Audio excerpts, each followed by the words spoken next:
मैं विवेक एक बार फिर से अपने YouTube channel stock trading technique पर आपका हार्दिक स्वागत करता हूं। दोस्तों, कल की वीडियो अगर आपने देखी है और आज के मार्केट के साथ कंपेयर किया है तो रिजल्ट तो मुझे आपके साथ डिस्कस करने की जरूरत नहीं है। तो चलिए, अब मंडे के लिए क्या पॉसिबिलिटीज बनती है, यानी 12 अक्टूबर के लिए क्या पॉसिबिलिटीज बनती हैं, चलो एक बार उसको एनालाइज करते हैं। निफ्टी का चार्ट मैंने आपके सामने लगाया हुआ है और आज 9 तारीख को 7 बजे जब ये मैं वीडियो रिकॉर्ड कर रहा हूं तो निफ्टी फ्यूचर्स जो ट्रेड कर रही है वो 11,982 के आसपास। देखिए, जैसा मैंने अपनी पिछली वीडियोस में बोला था, ये मैंने दो ट्रेंड लाइन ड्रॉ की हुई हैं, जैसे अपसाइड के प्राइसेस के लिए और डाउन साइड के प्राइसेस को लेकर। और जब मैंने आपको पिछली वीडियो में भी बताया कि हमने जब 21 सितंबर को इस ट्रेंड लाइन को नीचे की तरफ ब्रेक किया तो हम नीचे 10,800 तक गए। उसके बाद कंटिन्यूस एक अप ट्रेंड चलता गया और मैंने ये बोला कि अगर हम इस नीचे वाली ट्रेंड लाइन को क्रॉस करके ऊपर क्लोज हो गए तो हम इस टेरिटरी में फिर लौट आएंगे और यहां से एक बड़ा मूव अपसाइड की तरफ देखने को मिल सकता है। देखिए, कल की वीडियो आप नीचे डिस्क्रिप्शन बॉक्स में देखिए और उसको ध्यान से सुनिए। मैंने अपनी कल की वीडियो में आपको यह प्राइस बताया था कि 11,825 जो आज के दिन के लिए एक नीचे की रेजिस्टेंस निकलती थी, सपोर्ट निकलती थी, उसका स्टॉप लॉस लेके जो कल की क्लोजिंग थी, अगर उसके ऊपर हम ओपन होते हैं और 15 से 20 मिनट ओपन होते हैं तो आप बाइंग करके चल सकते हैं। और देखिए, ये ब्लैक कलर की जो एक ऊपर की आपने लाइन देख रहे हैं, ये मेरे टारगेट्स थे कि हम इसको छू सकते हैं। मैंने उसमें 1 या 2 दिन बोला था, लेकिन हम एक ही दिन में इसको छू लिया। ये मैं फ्यूचर्स की बात कर रहा हूं, 7 बजे जो ट्रेड हो रहा है। नीचे की तरफ इसने अभी तक ब्रेक नहीं किया और ये भी साथ साथ मैंने बोला था कि अगर 11,780 के नीचे जाएगा तो एक रिस्क वाली बात हो सकती है। उस केस में हम 750 के बाद जाके शॉर्ट करते हैं। लेकिन देखिए, हमें नीचे के टारगेट्स तो देखने को मिले नहीं और हमारा कहीं पे भी स्टॉप लॉस हिट नहीं हुआ। हाँ, ओपन हम जरूर हुए। देखिए, इस लाइन को इसने नहीं छुआ, कंटिन्यूस ऊपर ट्रेड होते रहे और ऊपर की तरफ ही जाके हमने क्लोजिंग दी। तो अब जो मंडे की पॉसिबिलिटी निकलती है, देखिए 12 तारीख के लिए जो नीचे की सपोर्ट बनती है वो 11,855 की। ये सपोर्ट है, एक क्रूशियल सपोर्ट है। अगर निफ्टी इसी के ऊपर ही बना रहता है तो बिल्कुल मत घबराइएगा। छोटे सा टिप हो सकता है कि 30-40 रुपए का देखने को मिल जाए। अदरवाइज अगर यहां से ऊपर ही ट्रेड करता रहता है तो आप बाइंग में ही बैठे रहिए और बहुत अच्छा साइन तो आपको देखने को तब मिल जाएगा अगर 12,000 के ऊपर की क्लोजिंग मिल गई। तो उस केस में हम 200 पॉइंट और अपसाइड की मूव दिखा सकते हैं। तो ये हमारा तकरीबन ये कह सकते हैं कि मार्च में जब क्रैश आया था उसका भी हमने 80% कवर कर दिया। तो शॉर्ट अभी हम नहीं सोचेंगे। ट्रेंड कंटिन्यूस अपसाइड पे है तो आप अपसाइड का ही सोचिए, लेकिन बिल्कुल स्ट्रिक्ट स्टॉप लॉस के साथ बाइंग कीजिए। अब मैं बात करता हूं बैंक निफ्टी। देखिए, बैंक निफ्टी में मेरी कल की वीडियो के साथ कंपेयर कर लीजिएगा। ये टारगेट मैंने कल बताए थे कि मैक्सिमम जो 24,000 को हम छू सकते हैं। लेकिन एक साथ एक उस वीडियो में मैंने और भी चीज बताई थी कि मुझे ये वाली 24,000 तक जाने से पहले एक छोटी सी करेक्शन दिखती है, क्योंकि ये एक डोजी पैटर्न क्रिएट हुआ था और मैंने अपनी वीडियो में कहा था कि अगर हम गैप डाउन ओपन हुए और प्राइस 23,100 के आसपास ट्रेड करना शुरू करेगा तो 23,200 का स्टॉप लॉस लेके मैं शॉर्ट करूंगा। देखिए, ये हम खुले ही ऊपर की तरफ 23,270 पे हम खुले, नीचे की तरफ हम गए 23,175 के आसपास, लेकिन हमें नीचे का ट्रेड देखने को नहीं मिला और ऊपर की ट्रेड के लिए मैंने मना किया था। तो इसलिए मैं ये कहूं कि मेरी बात अचीव हो गई, लेकिन हाँ, मैंने ये बात अपनी वीडियो में जरूर कही थी कि जिस तरीके से ट्रेंड चल रहा है हम 24,000 तक जा सकते हैं। अब मैं बात करता हूं HDFC बैंक, जो बैंक निफ्टी का अच्छा दिग्गज शेयर है, और मैंने इसके अंदर भी कहा था कि मैं 1200 का स्टॉप लॉस लेके शॉर्ट करूंगा करंट प्राइसेस पे। ये मैंने कल अपनी वीडियो में बोला था, लेकिन क्योंकि ओपन ही आप ये देखिए तकरीबन 1195 के आसपास ओपनिंग मिली, मैं अपनी बात पर बिल्कुल कायम था कि मैंने 1200 के प्राइस के साथ स्टॉप लॉस बोला था, और नेचुरली बात है जिसने उस पर ट्रेड लिया होगा वो हिट भी हुआ होगा। लेकिन जैसे हमें ओपनिंग मिली, मैंने स्टॉप लॉस ना लेके शॉर्ट पोजीशन जरूर क्रिएट की, लेकिन कॉल बाय करके। बात सेम ही है, मैंने अपने आप को ऊपर की तरफ हेज किया है, लेकिन उसके लिए मैंने 26 रुपए एक्स्ट्रा दिए हैं कॉल बाय करके। तो ये मेरा मैक्सिमम ऊपर की तरफ जाने पर लॉस होगा।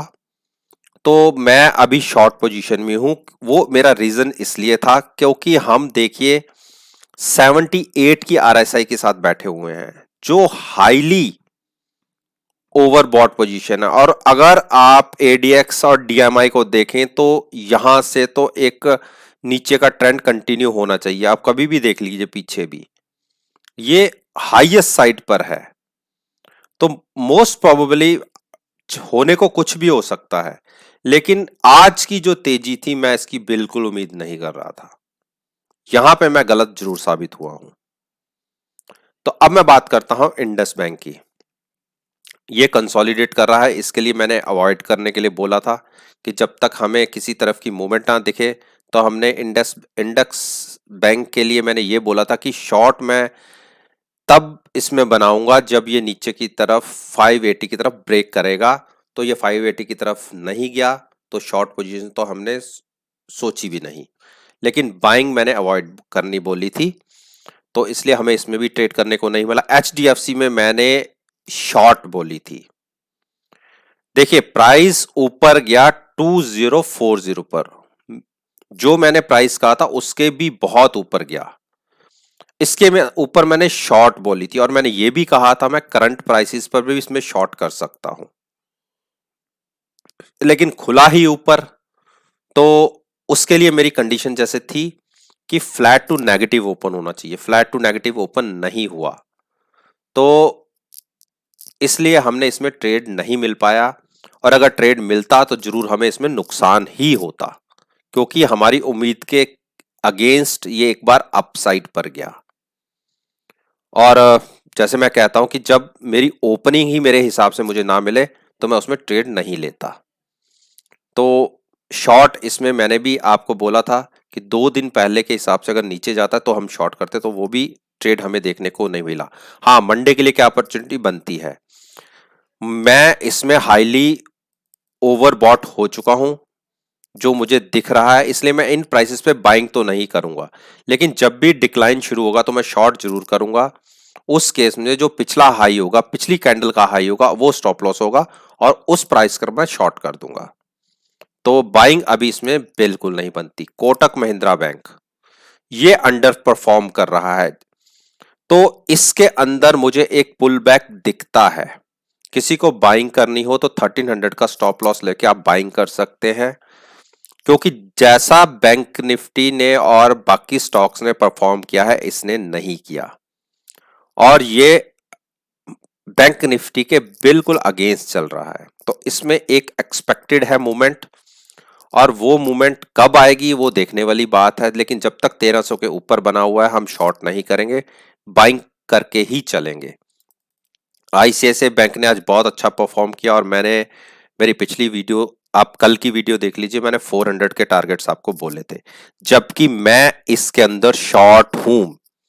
मैंने 377 पर कॉल लेकर साथ में शॉर्ट किया हुआ है, इसमें भी तकरीबन मुझे 10 रुपए का नुकसान हो रहा है। ऐसा नहीं है कि मैं आपको गलत बोल रहा हूं, क्योंकि जब क्लोजिंग 377 से ऊपर की आ गई तो मेरी पोजीशन शॉर्ट साइड पर जरूर थी, लेकिन मैंने इसमें बाइंग की रिकमेंडेशन दी थी। मुझे फर्क इसलिए नहीं पड़ता क्योंकि मेरे मैक्सिमम जाने को 10 रुपए हैं, क्योंकि मैंने कॉल बाय करके कॉल सेल किया हुआ है। तो अब देखते हैं कहां से पलटता है, तब की तब देखेंगे। लेकिन पोजीशन इसमें बाइंग की ही लेके चलनी है क्योंकि क्लोजिंग बिल्कुल हायर साइड पर आई है। तो मोस्ट प्रोबेबली इसमें 420 के टारगेट्स आपको देखने को मिल सकते हैं। और आरएसआई अभी गुंजाइश है थोड़ी सी इसमें और अपसाइड जाने की। एक्सिस बैंक, एक्सिस बैंक में भी आज वैसी चाल नहीं देखने को मिली जैसी एचडीएफसी बैंक और दूसरे स्टॉक्स में देखने को मिली। तो इसके अंदर भी 465 का आप स्टॉप लॉस लेके फ्लैट टू पॉजिटिव अगर ओपन होंगे तो हम 485 के टारगेट के लिए बाय कर सकते हैं। जो कल की मतलब थर्सडे की जो ओपनिंग थी 457 के आसपास की, मैं उसका स्टॉप लॉस की बात कर रहा हूं। उसके स्टॉप लॉस के लगा के थोड़ा सा डीप स्टॉप लॉस जुड़ रहा है 15 रुपीज के आसपास का। लेकिन जैसी मूवमेंट हो रही है तो 50 पॉइंट्स कुछ ज्यादा मैटर नहीं करते। तो आप उस केस में यहां से 15 रुपए ऊपर की मूवमेंट के लिए बाय कर सकते हैं। और अगर शॉर्ट पोजीशन सोच रहे हैं तो जब तक 435 के ऊपर स्टॉक है तब तक आप शॉर्ट मत सोचिएगा। एसबीआई, देखिए एसबीआई ने कल एक क्रॉसओवर दिखाने की कोशिश की थी और उसका आज इंपैक्ट भी देखने को मिला। जो हमारा ऊपर रेजिस्टेंस मिल रही थी 197 की, उसको क्रॉस करके ऊपर क्लोजिंग आई है 199 की। मैंने आपको बोला था कि अब हम पहले इस ट्रेडिंग जोन के अंदर थे, अब हम इसको भी क्रॉस करके ऊपर वाली ट्रेडिंग जोन में जा चुके हैं। तो ऊपर वाला ट्रेडिंग जोन आप ये मानिए जो 207 तक का हो सकता है, मैं मेंशन कर देता हूं। अब हमारा हमने जिस ट्रेडिंग जोन के अंदर एंट्री ली है वो है 207। तो अब इसके अंदर हम एंटर कर चुके हैं। हम 197 से 207 के बीच में ट्रेड करेंगे। किसी को बाइंग करनी है तो आप 197 का स्टॉप लॉस लेके फ्लैट टू पॉजिटिव ओपन होते हैं तो आप बाइंग करिए 207 के टारगेट के लिए। लेकिन अगर 197 से हम नीचे गिर गए और क्लोजिंग आ गई तो हम फिर से 187 के टारगेट्स देख सकते हैं। तो दोस्तों ये वो स्टॉक्स थे जिनके ऊपर मैं अपना ओपिनियन रोज आपके साथ शेयर करता हूं और कहता हूं कि नेक्स्ट ट्रेडिंग सेशन में आप मेरी वीडियो को स्टॉक मार्केट में इन स्टॉक्स के प्राइसेस के साथ एनालाइज कर सकते हैं। और देखिए आपको रिजल्ट्स बहुत अच्छे मिलेंगे। और नेचुरली बात है, अगर जहां मैं सही हूं या जहां मैं गलत हूं, अगर आपको मुझको कुछ पूछना है तो आप नीचे डिस्क्रिप्शन बॉक्स में लिखिए, मैं उसका आंसर जरूर दूंगा। अगर वीडियो पसंद आई हो तो लाइक कीजिए, शेयर कीजिए और मेरे चैनल को सब्सक्राइब करना मत भूलिए। तो चलिए इसी बात के साथ मैं आपसे विदा लेता हूं और एक नई वीडियो के साथ फिर से आपके सामने आऊंगा। तब तक के लिए धन्यवाद, take care and have a nice day.